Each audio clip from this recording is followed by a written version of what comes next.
And we're back with another episode of Inside Sports Fantasy Football. It's Gerald Glassford coming back at you here from Inside Sports Fantasy Football. Also swelled the Lakers Fast Break, Pop Culture Cosmos, where we cover the latest news and trends in pop culture.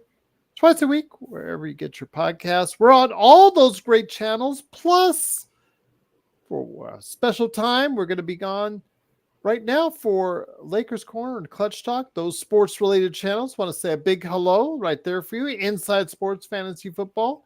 We're also going to be on, I guess for the season, we're going to be on Lakers Fast Break going forward on ISFF. Thought I'd go ahead and sneak that in there. But a great show is lined up for you today. This week, the NFL season returns. Returns to us.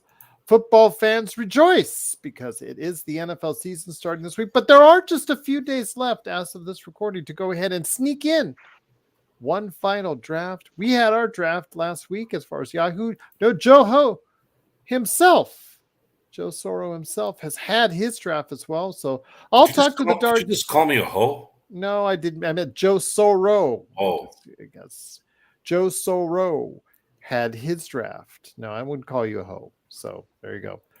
Chris and Dom Lardieri will talk about what happened with their drafts and Joe as well. Give some final tips. Plus, we're going to go ahead and talk about week one. And of course, the return of the doghouse. We'll talk about our picks for the underdogs in week one of the NFL as well. Or if anything else stands out for week one in the NFL as well. So great to have you here. Hopefully you've done well in your drafts. But if you have a draft that's pending, Joe, I will start with you first. Your draft, how did it go? And any last second or last minute advice to people out there choosing their draft here in the next couple days before the season starts? Well, I found it comical that I think I was last in grades for my draft. The lineups, I was fortunate enough to have the second pick in each of the two leagues I'm playing in. So with those picks, I ended up picking, one was McCaffrey, the other was Bijan Robinson. And I'm hoping I don't regret the McCaffrey pick. There is word out of San Francisco that his workload's going to be lessened, but I have a feeling that he's at least going to get the close to the goal line carries no matter what. Mm-hmm.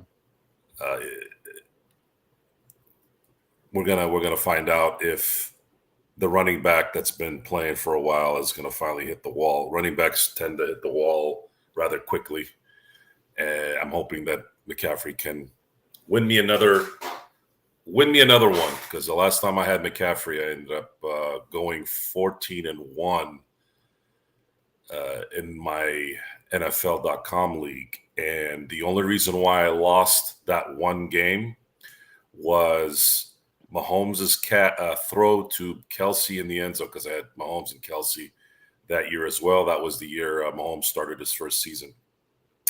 The ball was thrown in the end zone perfectly to Kelsey, but the free safety, whom I can't remember who it was, hit Kelsey at the perfect spot, and it ended up being an incomplete pass.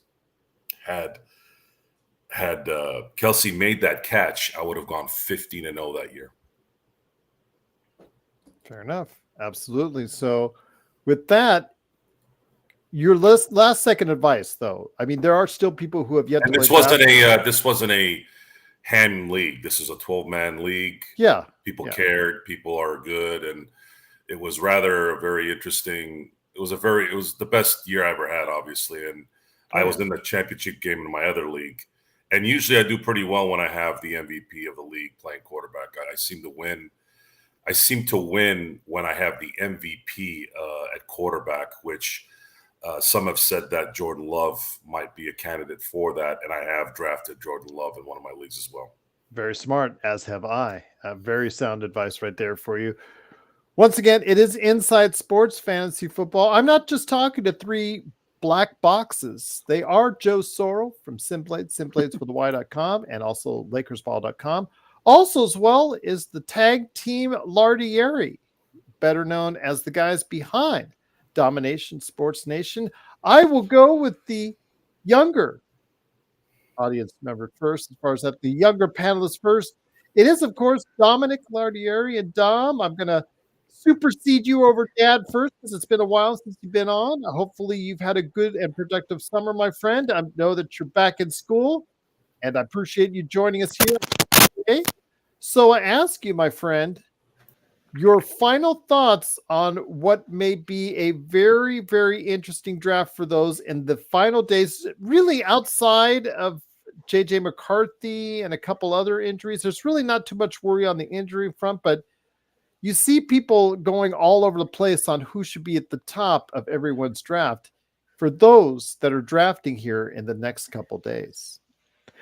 Yeah, obviously Christian McCaffrey is the slated number one, but a lot of people are starting to go Brees Hall, and then obviously CeeDee Lamb just recently got paid as well, and that also changed a lot as well with the CeeDee Lamb contract. You see Jamar Chase holding out now as well, and so a lot of people are starting to pass up on Jamar Chase. So a lot definitely changing for that first round landscape. But you go to the second round, there's obviously some great running backs there. You got Isaiah Pacheco, Kyron Williams, and Jameer Gibbs. I like any of those guys except for the fact that Sean McVay announced last week that Kyron Williams going to be returning punts, which normally I would be hey, go all for it. He's your playmaker, but Kyron Williams has a deep rooted injury history, and McVay loves to work his running back, so it could be potential here that he gets slated to be injured and get worked into the ground with the McVay workhorse that we've seen.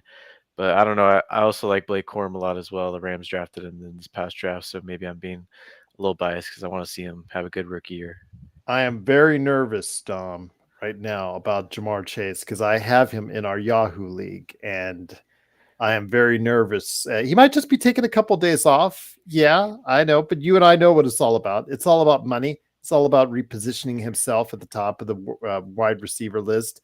Brandon Ayuk also got a contract extension. He finally moaned and groaned his way to a $120 million extension. So before I hit it over to your father, what are your thoughts about that? Because I was able to pick him up in one of my leagues as well, because in fact, the Yahoo League, actually both of my leagues, I'm sorry, because of the fact that people were kind of underestimating because he was holding out.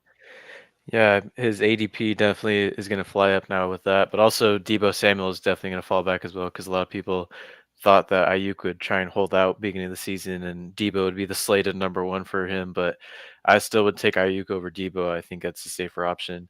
And also look at the Bengals with Chase holding out right now. You can see that same thing's happening there where T. Higgins right now is the supposed wide receiver one for now against New England on Sunday if Chase decides not to play.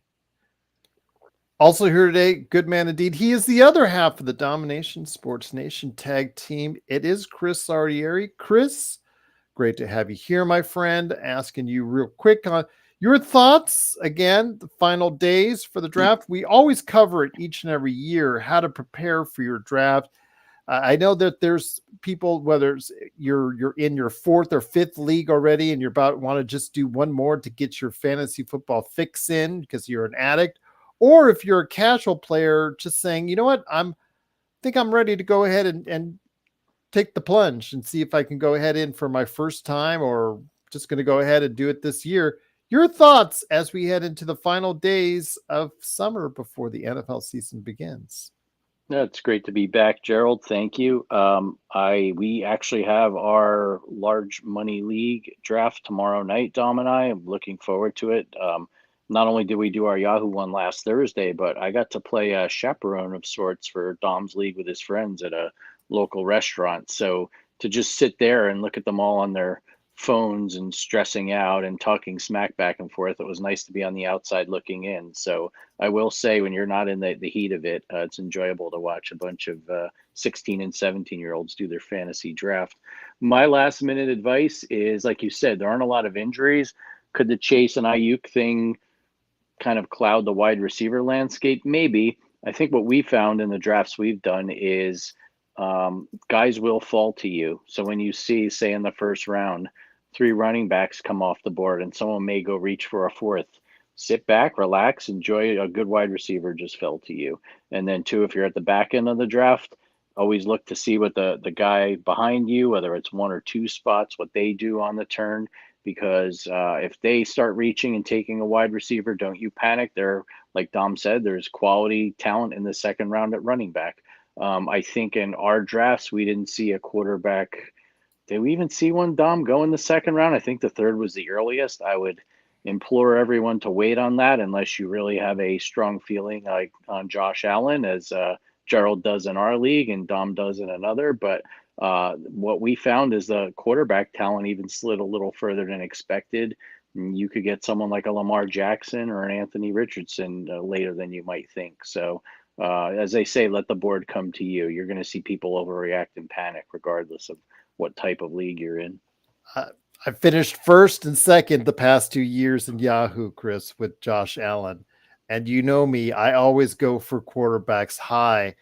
I always pack my quarterbacks within the first 6 rounds, both my quarterbacks, so they're usually highly ranked, just as a safety measure. And Josh Allen, he's won me leagues, my friend. That's all I'll say. I don't begrudge you for that. But what I think is interesting is you look at some of these draft boards and mocks, and people are. I agree, Allen's probably the number one quarterback heading into this season, fantasy wise. But you're seeing people taking him if it's a really big league, sometimes late in the first into the second round. Not that high. I'm a third round quarterback, third, fourth. I would not round advocate that. And then Gerald, we took a page from your book. We were sitting there, and guy we like, rookie Jaden Daniels, was still out there in the 11th round, and we grabbed him because Richardson's got a lot of upside, but he was hurt. He's been hurt, and you always need a quality backup quarterback, and we don't want to be out there fishing through the waiver wire looking at the Daniel Jones and Sam Darnolds of the world 4 weeks in. I will say this, though, carrying 3 quarterbacks, I don't have a problem with it. I've done that in the past. I didn't do it yet because I did, like we talked about before we went on the air, the last 4 picks, I wasn't there for our draft, and it auto drafted me. I don't know how it gave me an A- with that's the case, Chris, and I got 2 defenses. I don't know how that happens, but okay. Like you said, it must be because Yahoo likes itself and likes its own picks, but be that as it may, Joe, I want to bring it back to you again. Lining you up for success in your first couple weeks, I think is crucial because everybody's going to try to go ahead and get off to a good start. I think getting off to a good start is really beneficial for you, Joe, because it's just so hard when you've had, and I've had to do this, where you go out 0-3, 1-4, you start off the season struggling, and it's just so hard to make the maneuvers to get you back over the hump. This is the season of the next phase of stars. Most of the guys that I picked showed promise last year. Some showed a lot of promise. And then this year's going to be their possible all-pro seasons. Possibly. I'm not saying that it's going to be, but almost everybody on both my teams are very, very, very young players. I don't think I got really anyone that's over 4 years at skilled positions. I'm looking at it right now again. Yeah, I mean, I got Rashad White in both my leagues. I believe with Baker Mayfield and his improvement last year from the previous years, and of course Rashad kind of becoming that guy, I think they're going to use him and utilize him a lot more. And to get the pressure off of Baker. And then, of course, we got Bijan Robinson, who's got a quarterback now that'll keep things honest, and they're going to feed him a lot. My only worry is I hope I didn't pick McCaffrey over Robinson because of, the boards. I'm hoping that McCaffrey pulls his weight as well as Robinson, but either way, I'll win because I'll have at least Robinson in one of the leagues. So I went into this going as picking the best player I thought at the time. I didn't really have any kind of particular strategy. I didn't say, oh, well, I'm going to get a quarterback in the 4th round or I'm going to get a quarterback in the 3rd round. Really don't ever really do that. I did notice, though, a couple times where I was ready to pick somebody and the a-hole in front of me picked them. That kind of bothered me a couple times, more than usual. And what, of course, the main one, and we discussed this the last time, was Marvin Harrison Jr. The guy ahead of me in the second round picked him. I was about to pick him. So I'm hoping that's not a bad thing in the future here. But fantasy football is poker. It's skill, it's knowledge, it's getting a feel for what's going on, but it also factors in luck too. And that's what you're doing right now. You're trying to put together the right deck of cards, and you're hoping that the people around you make certain choices that help you, and that's something you can't really, do anything about other than maybe structure your lineup in a way where maybe it does make them change certain things, worry about certain things. Week one of my leagues, I have Kincaid, which I think is going to be a top 3 tight end this year. And a lot of, with Allen in Buffalo, at some point, they're going to have to start letting him throw more instead of run. And by having someone like Kincaid being the check down tight end or the kind of safety blanket like most tight ends are usually to good quarterbacks, I have a feeling that you might not see Jared Allen run as much as he has in the past so that they can preserve him. Because if they don't, you're going to start noticing in the next couple of years that he's not going to be as healthy. And there have been some things going on with him where people are expecting him more. I think they've expected him to go to the Super Bowl by now. And I think a little bit of that has to do with the fact that there is competition in the AFC, number 1 being Kansas City. Of course, Baltimore being strong during the regular season as well. But I think in the long run, if Buffalo's smart, if McDermott's smart, McDermott might be on the hot seat this year.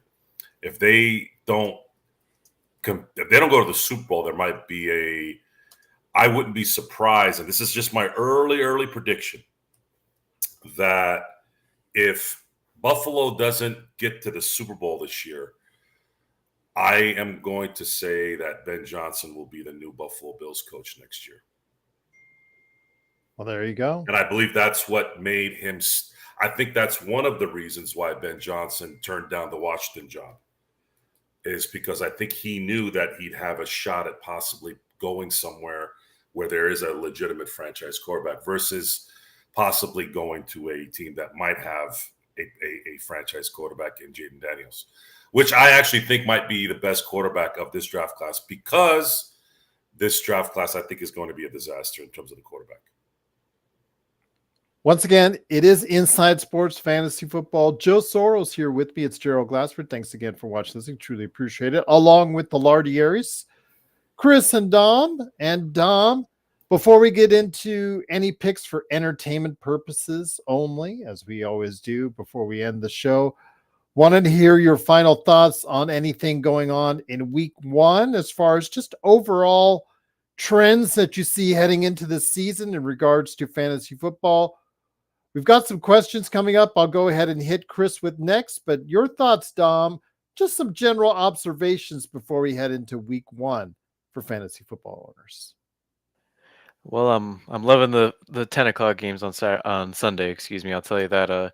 You got Texans and Colts. I really love this one because you got the duel of the sophomore quarterbacks, C.J. Stroud, Anthony Richardson, and it can lead to a lot of overreaction, I think, to whether who's going to perform or who won't perform. Obviously, if Richardson's not able to compete with Stroud, then we'll obviously say the bust thing with Richardson. But if Stroud doesn't, then that could obviously stir the pot a lot more with the success that he brought last year.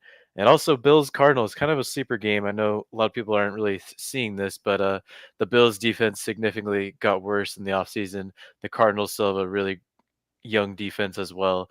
And so you got Kyler Murray and Josh Allen. I think it's going to be a duel. I could see this as a shootout as well. I think Marvin Harrison, as you said, Joe, Dalton Kincaid, they're going to have some big games on Sunday. And then finally, I would say the Monday night game I like a lot as well. The Jets and the 49ers. 49ers are kind of banged up if you didn't hear the news of Ricky Pearsall as well. And obviously McCaffrey, probably there's a chance he get banged up. I don't know if he's still banged up, but so glad he's going to be okay, by the way. Yes, glad he's going to be okay. He's only 4 weeks as well. So it's a little bit shorter of a time, so it'll be good to see him back. But a lot of people are liking the Jets. I like them because I took Garrett Wilson in a lot of drafts, but I like to see this being a fun one as well. Got a question out there for you, Chris, coming up right now from Ken Konecki. Can you give advice on my team? And I'm going to put it on the screen right now for everybody to go ahead and check out. 10-man PPR. Quarterback is Richardson. I think he might have a pretty darn good season lined up. Jonathan Taylor, so he likes his Colts. Ford at the other running back position. Then you've got Wilson and Collins as your wide receivers, 1 and 2. You've got Cooper Kupp, who I know Cool Bro will be happy about as a flex. Your number 2 flex is Smith, and then McBride as your tight end. And your bench is Keenan Allen, Wicks, Moss, and Williams. Your thoughts, my friend, on his format, and what do you think he should look at maybe making some tweaks on if they pop up on the waiver wire? Or trade, for that matter, Chris. Chris, you with me? Chris, you there? Joe, can you hear me? Yes. Okay. I may have lost Chris, so if you can hear me, Joe, did you get a chance to take a look at his team? Any kind of tweaks you might make for possible trades or waiver wire additions down the road? I would need to see how the year plays out a little bit. I don't want to make an assessment right now until I see. But let's say you picked that team. Would you be? I'm not expecting Richardson to have a good season, and maybe I might be wrong on that one. I don't trust him to play quarterback the way to kind of keep him off the run game, his run game. But I do know that young quarterbacks typically will rely on that, and it takes usually a year or two to acclimate in terms of defenses, and by then it doesn't matter. They'll win you fantasy football league. So let's say if Richardson is that guy, let's say his legs get you a lot of those numbers, then that ends up being a benefit there. So I would kind of keep him. Ford, I'm not feeling too comfortable with Ford at the moment. Cooper Kupp, I don't know if Cooper's hit that wall yet. Devontae Smith, I'd like to think, is a guy that might maybe take the next step. I just got to see what happens with Jalen Hurts a little bit. Keenan Allen is always injured, which is an issue. If he's not injured, he's an asset. I'd have to see how this kind of plays out before I can make a real assessment. But right now, probably the most valuable player on that team, I'd say likely would be Wilson if Aaron Rodgers is healthy all year. I think Richardson's, like you said, he could be erratic, not the greatest touchdown interception ratio, but I do believe he's going to run for quite a few touchdowns. So that could be the difference in a league. Chris, I've got you back now. I was like, I said that to you to knock it out of the park, and you froze on me there. But taking a look at the lineup right there, how competitive do you think Ken will be in this fantasy football league? I mean, I think he will right off the top. We've got Richardson, Wilson, and Collins. You got Kupp as a third wide receiver, Keenan Allen on the bench. You are stacked at wide receiver. I do like McBride at tight end. I think he makes a jump this year. Where your issue is going to come in, I have to agree with Joe on Ford at running back. You're going to need some depth. So Ford's a good plug-in for now until Nick Chubb returns. But if I'm you, week 1, I start scouring the waiver wire, look to see who gets the carries. Even if someone really doesn't stand out or come out of left field like a Puka Nacua did, for instance, last year as a rookie, keep your eye out on some guys. Take some flyers on some running backs. I think back to 2 years ago, Dom and I snagged Kenneth Walker, and he helped us in the second half of the season, leading to a playoff run. So I think that's where you need some improvement, but I do think you have a well-rounded team at QB and wide receiver. Dom, do you concur, or do you see some changes or tweaks that you would make? Yeah, no, I agree. I like his team. Definitely very stacked wide receiver. He's going to get a lot of points there. And I like how he stacked Richardson and Jonathan Taylor, which can definitely help for him a lot. Just get another good running back. We always see one in the waiver wire that'll pop up. Maybe a good one could be Bucky Irving. I've heard that he could start to split carries with Rashad White in Tampa. He's a rookie running back out of Oregon, if you didn't know the name. But just guys like that, honestly, that will get some volume that you can hear about. One more. I wanted to go ahead and I guess get Cool Bros in there. Cool Bro, please go ahead and copy and paste. Oh, there it is. Okay. He said, Joe, it's the all Rams team. So he's very reliant, Cool Bro is. And so this is your turn, Joe, to go ahead and rip on him if you want. He's very reliant on the Rams because he's got Kupp, Stafford, Puka, Turner, and Williams for his draft. Yeah, That's one of the more dumb lineups you could ever create in fantasy football is a favorite team player situation. heart. Selecting with your heart instead of your head. I don't know if it's selecting with your heart or your head or the dumb part of your brain, but the fantasy football world does not go by your favorite teams or the people that you hope play well. It's about those who will play well. We just gave you an example of players like Richardson or guys like Heck back in the day with Tim Tebow. People won fantasy football championships because of Tim Tebow. Now, Tim Tebow couldn't throw past 10 yards, but he could run and he could score touchdowns sometimes. So you have to understand there's a difference. And there's a reason why I blocked Cool Bro from my chats. The only reason why I see his chats now is because I'm signed into Inside Sports. It's because usually idiocy tends to, cloud my thoughts, and I don't like my thoughts being clouded. And I'm not a guy that blocks people typically, but he is a child, and I'm not going to argue as a grown man with children. He's not that much younger than Dom. Well, Dom doesn't sound like a 15-year-old. Dom sounds like a grown man, and that matters. And when you have children who are saying things like Cooper Kupp is the best receiver of all time, I tend to start to get I don't know if the word irritated is the right word, but it becomes now a no man's land situation, and I'd rather have myself out of no man's land and let that be. That's just kind of what it is. I like severance. I'm a severance type of guy when I start to hit a wall. If I can't get through the wall, I'm gonna cut my ties and try to figure out another way. Cool Bro has done a very good job of being an ass clown. That's the best word I can use. And we try to pump it up on the show because it does give it some entertaining feels. But on a serious note, I don't know if I could really take his lineup seriously because you just can't. You're putting all your eggs into one basket, Joe, and I think that's the problem. And Dom, I'm going to head it over to you before we get Chris and the Doghouse and the Lions before we head on out. Dom, to those people that are just like, you're going to get a lot of people over the next couple of days drafting probably for the first time, getting into it. I think the biggest mistake that you make is relying on one team for virtually your entire fantasy lineup.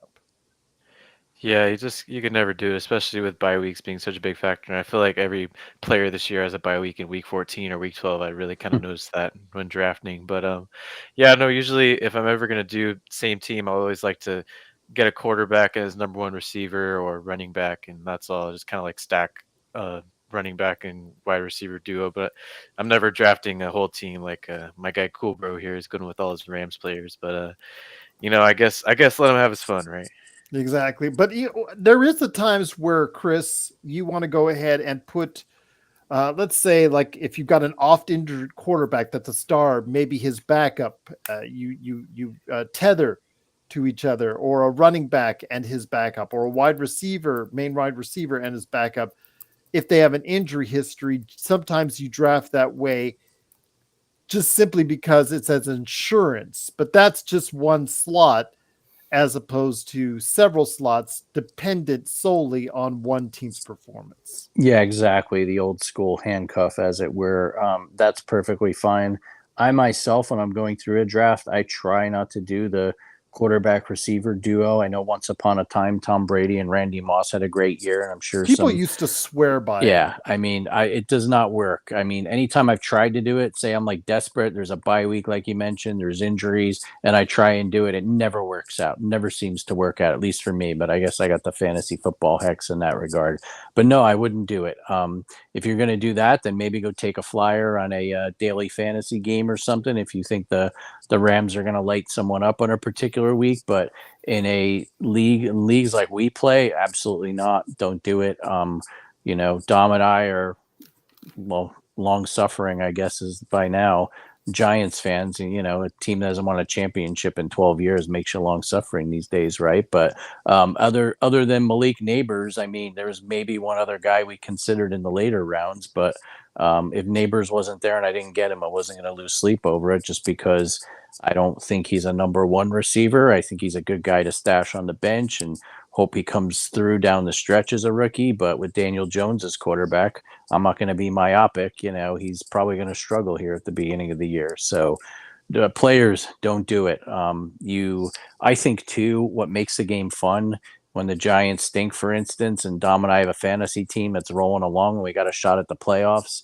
that keeps you involved. And then too, like one year we had Kyler Murray on our team. I couldn't normally give two craps about Kyler Murray, but he was on an entertaining offense with the Cardinals. And when there's only a couple games on in the 1 o'clock Pacific window, we're watching some Cardinals football. It's interesting. It gets you to look at some other teams and other players you might not normally. I got you, Bronson. Wanted to go ahead. Quick comment, asking a question. Dom, I'll get you on this one. Trade Debo, Waddle, and Keon for Justin Jay and Deontay Johnson. So the trade offers are coming already. Very interesting. Interesting one. I don't like Debo Samuel at all this year. I mean, I know Kyle Shanahan likes to get him involved, but I do like Waddle and Keon Coleman. I think Keon Coleman's poised to have a rookie breakout season with Josh Allen, having Curtis Samuel and Khalil Shakir as the other two guys to throw to, and Keon's a very physical receiver. He's going to get a lot of catches and I think some touchdowns as well. And then Waddle too. Obviously, you always got the injury risk with Tyreek Hill and the chance that Waddle could just slide up in and be a wide receiver one there. And he's obviously going to get some targets. He may have some touchdown regression this year, but I like Waddle this year. But for Jefferson and Deontay Johnson, I think there's just too much uncertainty for those two guys. As much as I love Justin Jefferson, as much as he did get that 1,000-yard season last year with Nick Mullins for half of the year and Josh Dobbs, I mean, we really don't know what we're going to get from Sam Darnold this year. And it's just tough to predict, even though he is going in the first round. And even as great as Justin Jefferson is, I mean, you are giving up your three guys for two guys. And I usually don't like that. I like to go straight up for guys unless it's someone really good. And then Deontay Johnson just signed to the Panthers. I mean, I think Bryce Young is going to have a bounce back year, but it's Carolina and, they're still not going to be great. And he could get some volume. We saw that with Adam Thielen last year, but I just think there's too many uncertain things right now to make that trade. Joe, would you concur or go in a different direction? I kept thinking about, I was using the Jefferson Darnold situation as will this be an issue? Is Jefferson great, so great that it won't matter who the quarterback is? A top-notch quarterback can still give him better numbers, of course, but will his numbers still be good with a subpar quarterback? You looked at guys like, let's say DeAndre Hopkins, right? For years, he didn't really have a top-notch quarterback, and he was a great receiver. You had Andre Johnson and back with the Texans, he was having great seasons. It's possible that those guys can still have very good seasons, but a little bit of me also says, I don't know. And usually I try to be a gut player in this game as much as I can, because usually if you go with your first gut, it's usually the correct one versus second guessing. And when you second guess and you're wrong, you feel like crap. Neighbors was one for sure, because I kept thinking, Daniel Jones, really? Neighbors, rookie receiver. I don't know. Is that going to be another situation kind of like Pickens?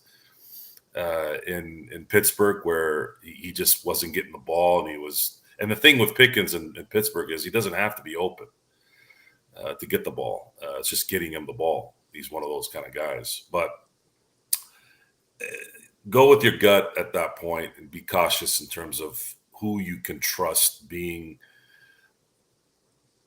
a guy who can get separation and has an elite quarterback or a very good quarterback is the best way to go, is the easiest way I can explain it. So you look at someone like, I don't know, let's say, and I say good, like Kirk Cousins goes into that category as much as that makes me want to gag.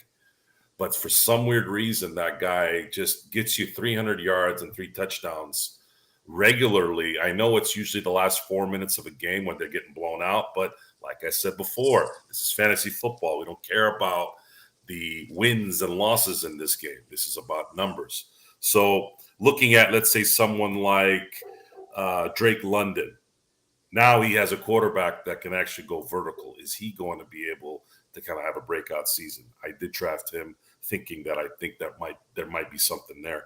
Tank Dell, he was phenomenal last year. And if he is healthy this year and can continue, you have a guy that can probably get 7 to 8 catches a game as long as he's healthy. And that's kind of how I look at that, honestly. That the receiver thing is separation and receptions. Can they do that? Can they get 6 to 7, let's say, a game with at least 60, 70 yards and maybe a touchdown? If you can produce that on the average per game, then you're getting good play from your receivers. And that could be from a okay quarterback to a great quarterback. And that's just kind of the game you play. Once again, it is Inside Sports Fantasy Football. Joe Soro is here from Simblades with a Y.com. I do want to say this. Okay. I have a weird feeling, I might be wrong, okay, that running backs are going to be important this year. Okay. I don't know why. I just feel like the running back. Because it's still wide receiver heavy and laden. I feel like if you can get 2 running backs that play the entire year, which is asking a lot, mm-hmm. you are going to likely be in the end in your league. Oh, there you go. And that's what I try to really, really focus on in this draft. Is I wanted guys that were either going to play the full 17 and be the primary, or guys that tend to get the ball at the goal line. And one of my leagues, I have McCaffrey and I have White out of from the Bucks, and I even had James Conner. I didn't think James Conner was going to play as well as he did last year, and I'm hoping he can continue what he did last year this year. Well, before we head on out, guys, it's week 1 in the NFL, so we're going to look at some of the matchups provided by the league. But it's that time, Chris, the time that you head out onto the lawn. It's still 100 degrees outside here in Vegas, and Southern California is still probably burning up as well. So you head on out, basically in a tank top and shorts, gotten the grill going, gotten everything going, got those hot dogs roasting. But you look over and the dog's kind of depressed because you haven't been paying attention all summer to it. So now it's time to go over and head on over to the woof woof woof. What you got planned this time out for week 1 in the doghouse? The dog's going to be let back inside in the cool air conditioning, lay on that nice tile, unlike my neighbor's dog that's barking as we do this show, but I digress. So great to be back for another year of these picks. Last year was an up and down year. Let's even get off to a better start. Looking through the lines, some weeks I struggle. Some weeks there are multiple games. Looking at that Rams-Lions line, I'm thinking back to the best game of the wild card round last year when the Rams could have easily won that game. They ended up covering. They're getting 3.5. That's an intriguing game. Think about that one. But the one that stuck out to me is the Jacksonville Jaguars. Everyone's down on them. They definitely underachieved last year. Trevor Lawrence gets a huge contract. People scratch their head. A lot of non-believers still around the Jacksonville Jaguars and Doug Peterson, but they're going into Miami. They're getting 3.5 points. Gerald, you know I love that hook. I just think the Jaguars are due to bounce back. Could they be a playoff team? Perhaps, but I don't think they're as bad as they were last year. I think Lawrence, even though he made that money, still has a lot to prove. And I don't think they'll be bothered by that sweltering southern Florida heat. down in Miami at Hard Rock Stadium. Not only do I think they could go in there and cover and keep it close, but I wouldn't be surprised if they outright win. So Jaguars is the first doghouse pick of the 2024 season for yours truly. Mine is kind of simpler, Chris, that I have on the road the Dallas Cowboys heading into Cleveland. Yeah, I know that they've got possible issues with the running backs, but Dak Prescott, I think, is primed for another great season. He's got a lot of targets, CeeDee Lamb, et cetera, et cetera. I think that them being a 2.5-point underdogs is pretty darn close. I think it's a toss-up between them and Cleveland. I know Cleveland's pretty good, but heading into the dog pound, rhymes with the doghouse, I'm going to go ahead and take Dallas as my underdog pick this time out. But Joe, before I get it over to Dom, for entertainment purposes only, I know you have been asked for your football sage knowledge because our viewers on the Lakers Fast Break from Australia, Mark Xbox, one of our great members and part of our membership program, has asked you for your sage advice for some picks that he wants to go ahead and possibly do some betting on for entertainment purposes only. That's up to him. That's up to you out there if you decide to. Don't blame us if it doesn't go your way. But your thoughts, my friend, on week one, on maybe some picks for Mark and everyone out there as well. Oh, you want picks for each game? No, just a couple that's going for him. Just he wants just some advice. He didn't say for the entire list of games for week one. It's just a couple that stand out for you. Well, I feel very comfortable that the Bengals are going to kill the Patriots. Mm-hmm. And I'd say beyond the cover, about what is it, 8.5? I believe so. Yes, yeah. I believe so. I believe that's probably the one that I feel very comfortable that they will cover and win at least by 10. The other one, I'd say the surefire one would be Seahawks versus the Broncos. Okay. Because I think the Broncos are going to be in a world of hurt with Bo Nix. Yep, a rookie quarterback heading into the 10th man area. Yeah, kind of tough. I hate to say this, and it's not going to work. Bo Nix is not going to work out, and I think these teams stretched way too much for these quarterbacks. I think it was a major mistake, and believe me, I watched Kenny Pickett the last couple of years, and we realized how bad it is when you stretch for a quarterback. Quarterbacks, they go one of two ways. Either they're the top picks, typically. Top picks can vary depending on need. I do know that. 2004 season, the year that Eli came out, Phillip Rivers and Big Ben, the fact that Big Ben dropped to 11 had a lot more to do with the fact that, well, it's two reasons. One, it was because he played at Miami of Ohio, and they didn't know if he would translate that to the NFL as much. And then most of the teams that were picking between, 4 and 10, either were stupid franchises like the Cleveland Browns, or just teams that didn't think they needed a quarterback. And things have changed since then, obviously. And in this draft, it's been the opposite. You had way too many quarterbacks available. And really, probably only 2 quarterbacks should have gone in the top 5 in my book. Everyone else should have either gone late in the first, or most should have actually went the second and third. But teams are desperate, and they're hoping they can strike gold. But I think that's a dumb way to approach it, because the NFL is becoming harder and harder to play, even at quarterback, even with all the concessions at quarterback, because of the pressure. And by taking a chance when you can get a bona fide player that could probably help you in the long run in other positions, again,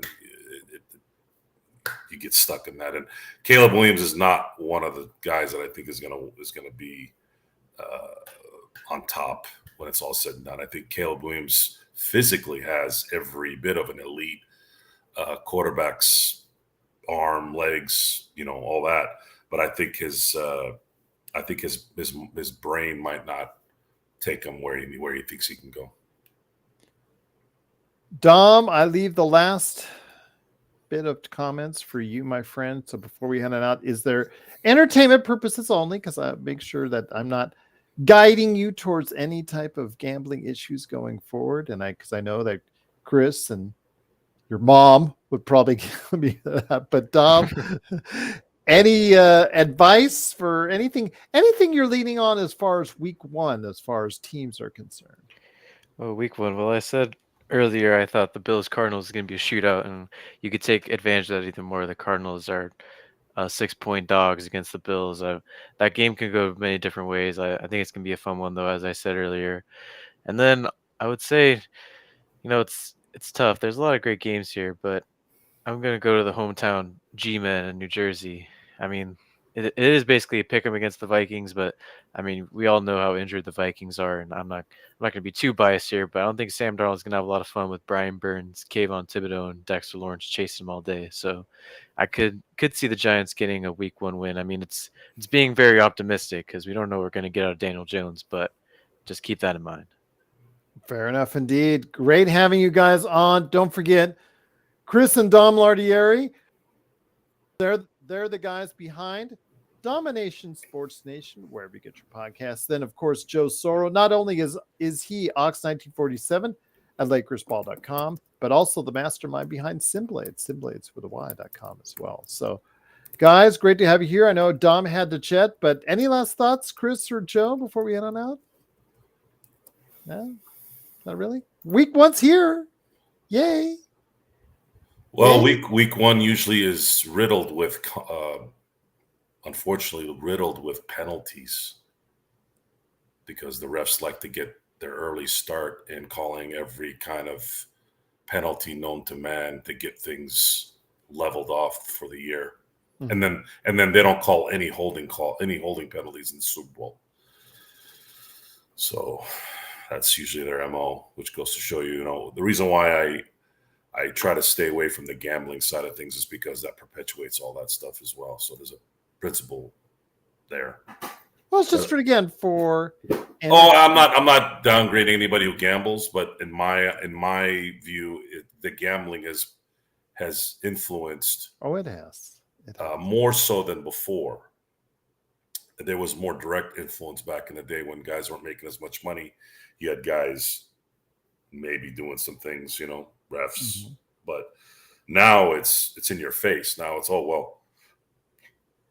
we need more scoring and we need more of this, we need more of that. This is what's going to help fantasy football, is what's going to help gambling and all that. And yeah, I just think the kickoff thing is going to be hilarious to watch during the regular season. I want to see what illegal procedure looks like on a kickoff. I already saw it in the preseason and almost died laughing watching it. I mean, seriously, this turn. Look, I don't like to be dramatic, but are we not? Why don't they just turn this into flag football and just call it a day?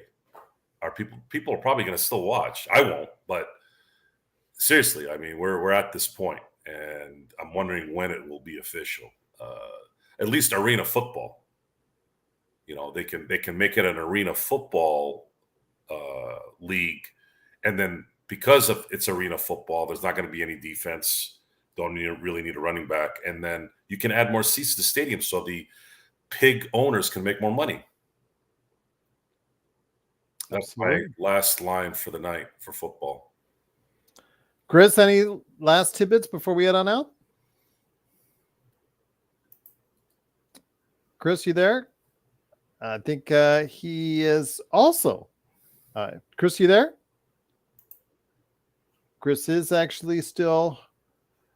I think he's already left for the evening. But again, please go ahead and follow him and Dominic Lardieri wherever you get your podcasts on the Dom-ination Sports Nation. Joe Soro, again, he's with me several times a week at Lakers Fast Break. Truly appreciate you joining us there. Please like and subscribe wherever you're watching this on Lakers Corner, Clutch Talk, also as well, of course, the Pop Culture Cosmos and the Lakers Fast Break. It is Inside Sports Fantasy Football. Thank you so much for joining us. We'll be back next week after week one, hoping your fantasy team does well this season. And if you need any questions to ask us, you can always ask us in the comments below or ISFF right there for you in IS Fantasy Football at yahoo.com. Oh, there he is. Chris, any last thoughts before we head on out, my friend? Yeah, sorry about that, Gerald. I don't know, just twice the audio's gone out on me, and I've just been sitting here plugged in. Apologize for that. No. So yeah, I'm glad football's back. I think from a fantasy perspective, this is the week you keep your eyes and ears open and observe what's going on. I mentioned Puka Nakua earlier. You know, there are going to be guys who have a huge week one or really maybe stand out or come out of nowhere. Don't just listen to the talking heads or the experts online or whatever podcast that is in ours that you listen to. Someone's got a game or they're getting targets or they're getting worked into the offense and it wasn't expected. You got to take a flyer on them on week one if you believe in them, and don't do it just based solely off of stats. You know, watch the games, watch the highlights, see what really went on. If a guy got a bunch of targets because a starting receiver got hurt or he was being locked down by the other team's best corner, take that into account. But this is one of the few weeks where you can get value on the waiver wire and sneak in a sleeper that could end up. I mean, Dom and I had Puka playing every week of the season at one point. So there's going to be someone like that out there. I don't know who he will be, but I will say, to Joe's point, running back is going to be important this year. We have Gibbs and Walker in one league, thinking that those two guys, if they stay healthy, should be their number one backs on their respective teams. There could be someone who has a good week and maybe won't be starting right away, but come week 8, week 9, and down the stretch of the season, he will turn into a starter like Walker did a few years ago. Snag him, stash him on your bench. That's what it's for. If you play in a league like ours with an IR spot, that's even better because you could park a legitimately injured player and get a roster spot for one of your sleepers on the bench. There you go. So if you have any questions for us, again, isfantasyfootball at yahoo.com. Well, again, you can put it in the comments below, but thanks so much, everybody, for joining us. The questions out there, and of course, Joe Soro and Chris and Dom Lardieri also as well for joining us. We'll be back next week after week 1 in the NFL. Hoping you have a great fantasy football weekend from all of us right here at Inside Sports Fantasy Football.